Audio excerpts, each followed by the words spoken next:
حمدا يليق بجلال قدره وعظيم سلطانه، والصلاة والسلام الأتمان الأكملان على عبده ورسوله وحبيبه ومصطفاه وخير خلقه صاحب الخلق العظيم الرحمة المهداة للعالمين، وعلى آله الطيبين الطاهرين وصحابته الأكرمين أجمعين. أما بعد، أيها المؤمنون،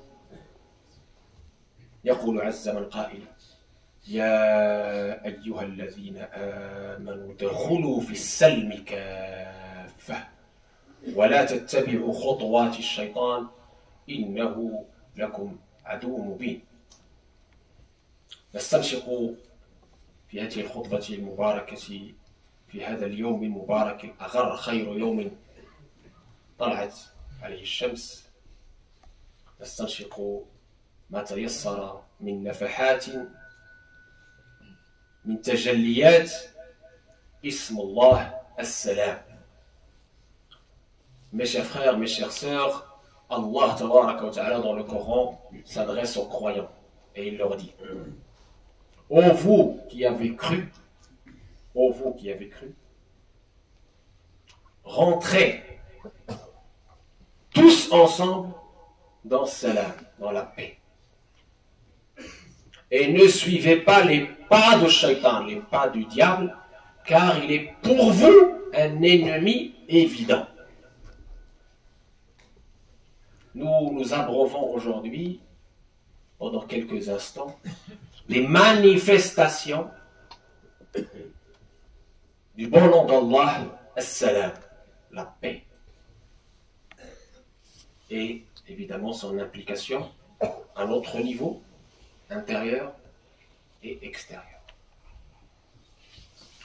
يقول سبحانه وتعالى في سياق آخر: وإن جنحوا للسلم فاجنح لها وتوكل على الله.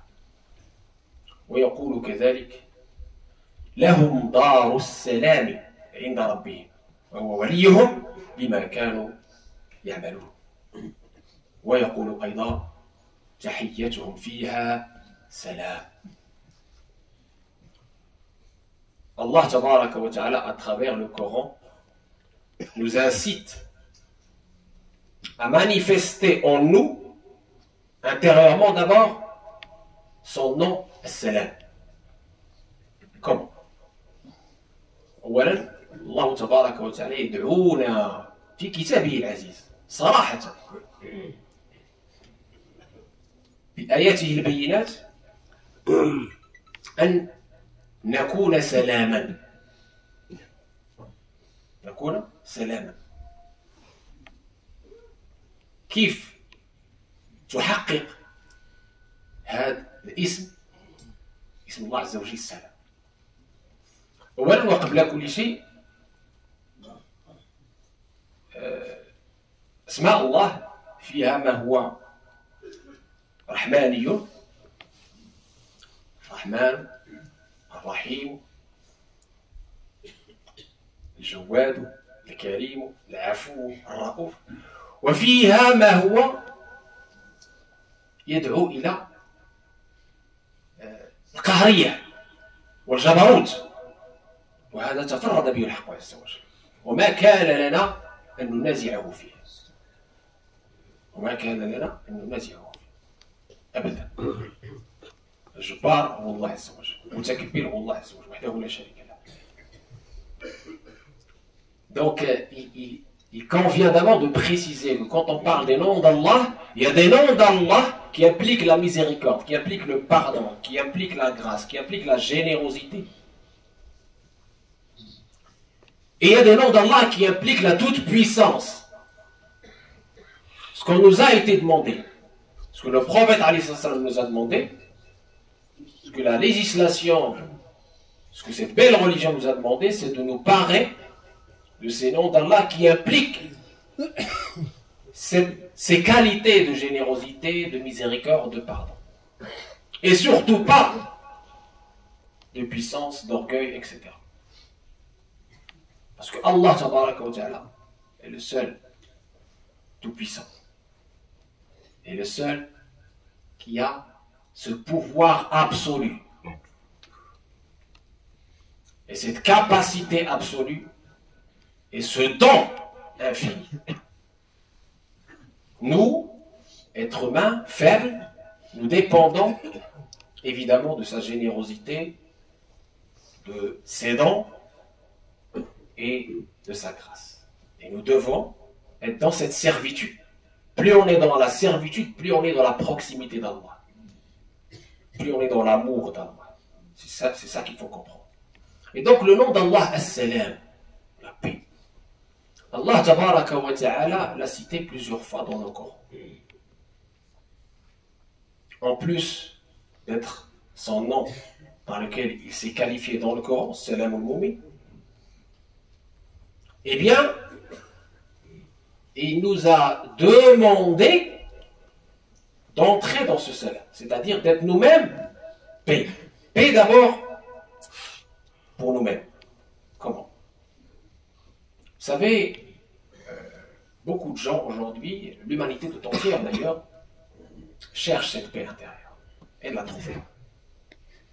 Elle est angoissée, elle a cette peur, elle a cette crainte de tout et n'importe quoi. الإنسان اليوم في توتر في قلق. لا أمور يعني تافهة جدا. دائما في توتر في قلق. لا يرتاح. كاين اللي ما ينعس غير بالمنومات. كاين اللي خصو شي حوايج باش يقدر يكون عاد مرتاح ولا يستطيع. راحة ما تجيش. Beaucoup de gens qui ne dorment que par des somnifères et qui cherchent des choses pour justement être en paix, ressentir un apaisement intérieur. Et même ça, ils n'arrivent pas, c'est instantané, puis après ils rechutent. Pourquoi?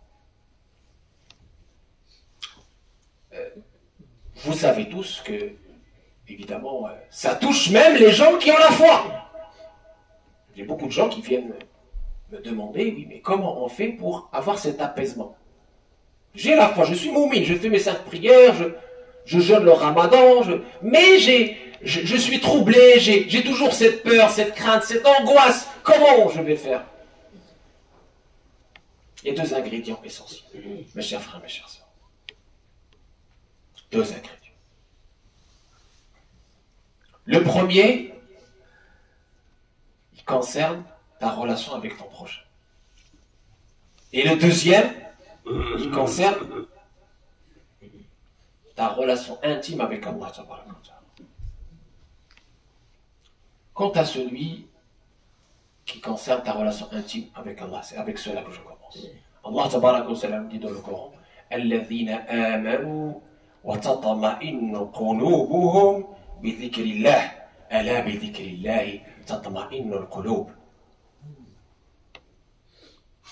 Traduction, ceux qui ont cru, on parlait tout à l'heure des gens qui ont de la foi. La foi toute seule ne suffit pas. Il y a des preuves de la foi.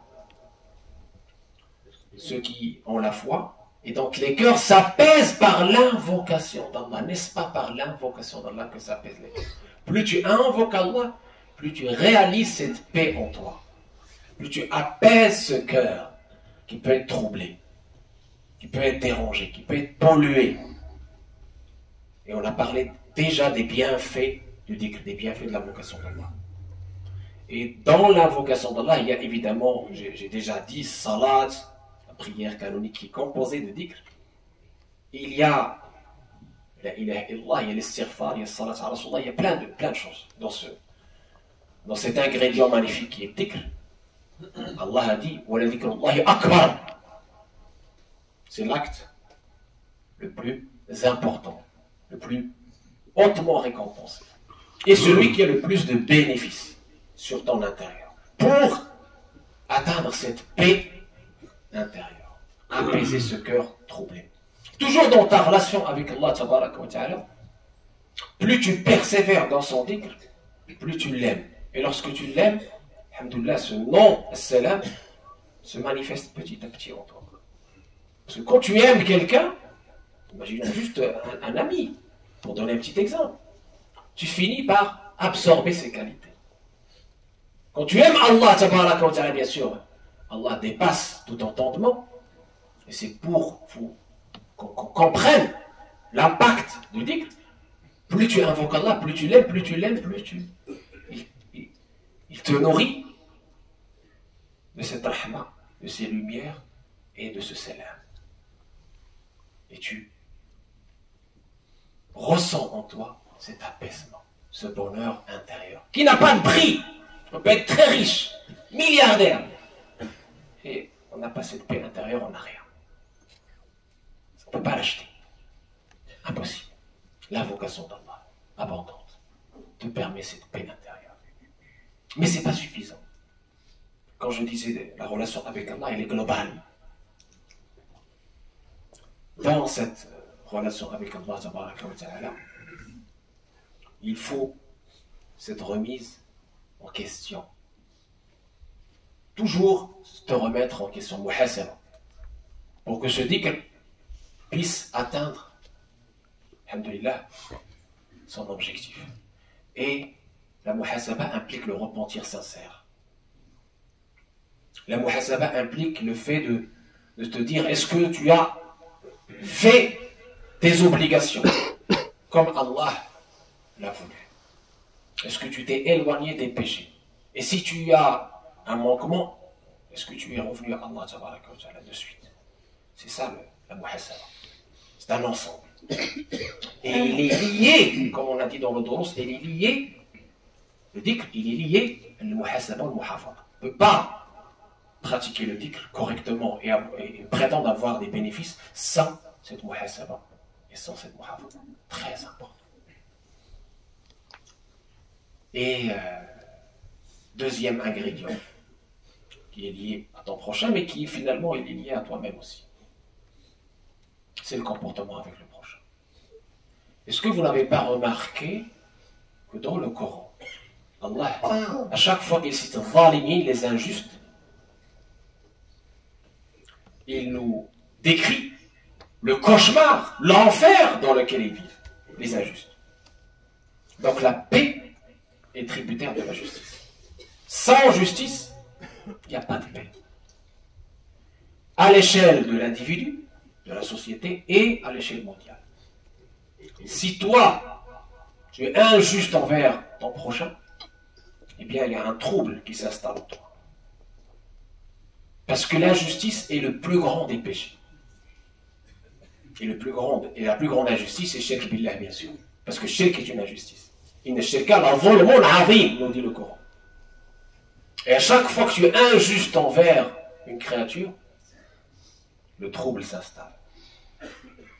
La paix est remplacée par la peur, par l'angoisse. Même si toi tu ne veux pas le reconnaître, même si tu fais semblant que tout va bien. Allah tabaraka wa ta'ala an yarzuqana salam al-qulub wa salamat al-qulub. Salamat al-zahir wa salamat al-batin. Wa akhiru da'wana alhamdulillah rabbil alamin. الحمد لله الواحد بلا عدد الحمد لله رافع السماء بلا عمد الحمد لله لم يولد ولم يلد والصلاة والسلام على المبعوث بالرشاد أحباب رسول الله. قلت إن هذا السلام لابد أن يتحقق فيك أولا بأن تكون كما أراد الله تبارك وتعالى سليم القلب. Tout d'abord, mes chers frères, mes chères sœurs, j'avais dit que cette paix, elle doit s'incarner en toi en ayant un cœur purifié, un cœur saint. Et quand elle est incarnée en toi, quand tu t'es paré de ce salam, eh bien, le salam avec l'extérieur est là. Et c'est tout à fait normal qu'il soit la conséquence et le résultat et le fruit de cette paix intérieure. La paix extérieure est le fruit de la paix intérieure. Et sans cette paix intérieure, il n'y aura pas de paix extérieure. Et sans cette paix extérieure, la vie n'est pas possible. La vie serait un cauchemar.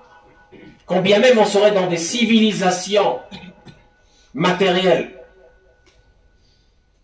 inégalées, quand bien même on aurait des richesses inégalées, s'il n'y a pas la paix, cette civilisation le soubassement de cette civilisation, il est fragile. لهذا رسول الله صلى الله عليه وسلم يقول لا تدخلوا الجنة حتى تؤمنوا ولا تؤمنوا حتى تحابوا ألا أدلكم على شيء إذا فعلتموه تحاببتم أفشوا السلام بينكم. On avait vu que le nom d'Allah Salam implique que nous devons être dans ce salam individuellement, collectivement. Allah a même appelé son paradis dans le salam, comme je vous ai dit dans le premier verset, la demeure de paix. Parce que ceux qui méritent le paradis sont ceux qui ont été dans la paix ici, qui ont réalisé la paix ici. Et donc ils vont, alhamdoulilah, hériter de la paix éternelle dans l'au-delà.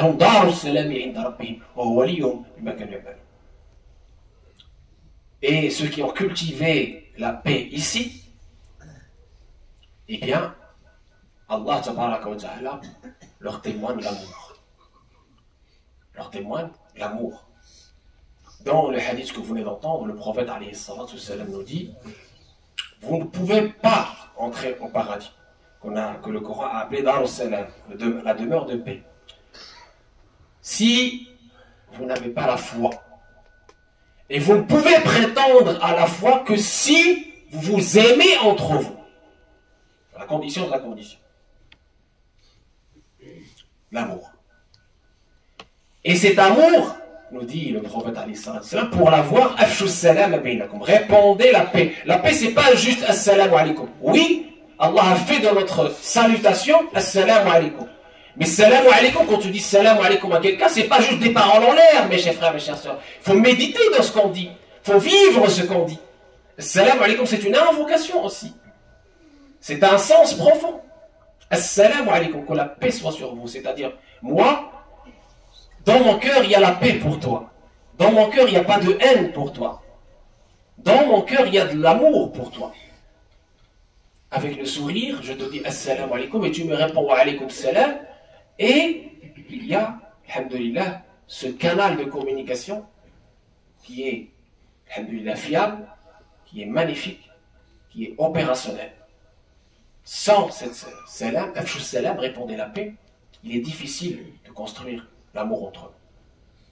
Combien de conflits est suscité par des futilités de ce baron? Pourquoi? Parce que personne n'a fait le premier pas pour ce salam. Et ce salam, c'est, quand tu dis salam, c'est le cœur doit témoigner cette paix. Et donc doit être, alhamdoulilah, dépourvu de haine. Doit être nettoyé. Tu dois apprendre à pardonner. وقل لعبادي يقولوا التي هي أحسن إن الشيطان ينزغ بينهم إن الشيطان كان للإنسان عدوا مبينا. Allah nous apprend dans le Coran que le vrai ennemi entre nous, c'est Shaitan. Qui a causé ces conflits entre nous, c'est Shaitan. Qui a fait qu'on se dispute sur un oui ou sur un non, c'est Shaitan. Qui a fait que les frères s'entretuent?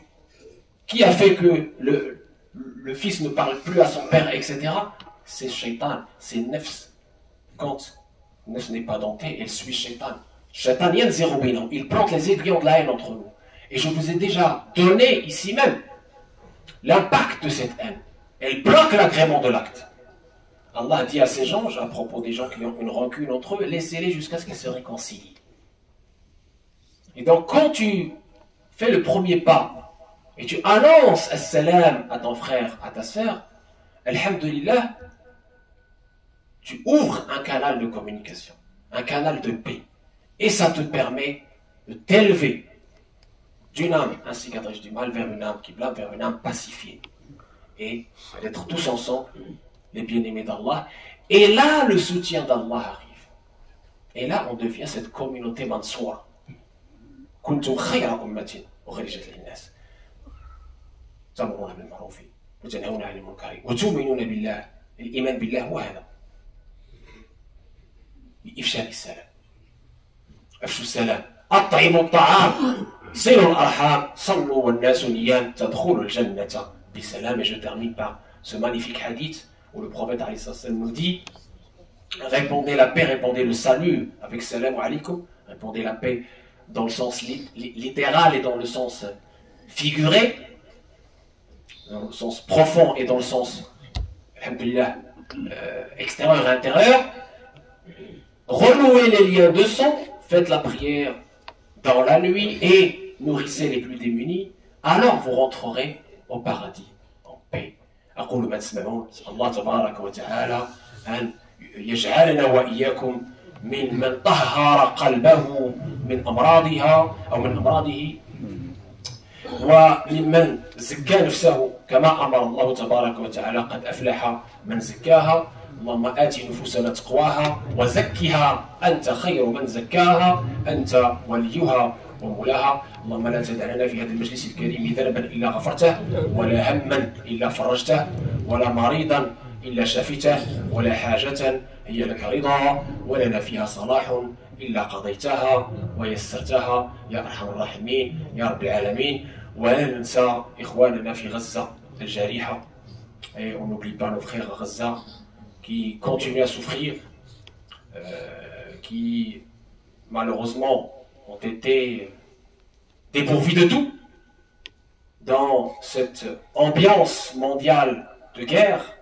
Nous prions Allah Tabaraka wa Ta'ala pour le soulagement de leur peine. Nous prions Allah Tabaraka wa Ta'ala pour une paix durable. Et la paix d'Allah est une paix durable parce qu'elle n'est pas liée à un intérêt. Elle est désintéressée. اللهم يا ارحم الراحمين يا رب العالمين فرج كربهم يا ارحم الراحمين.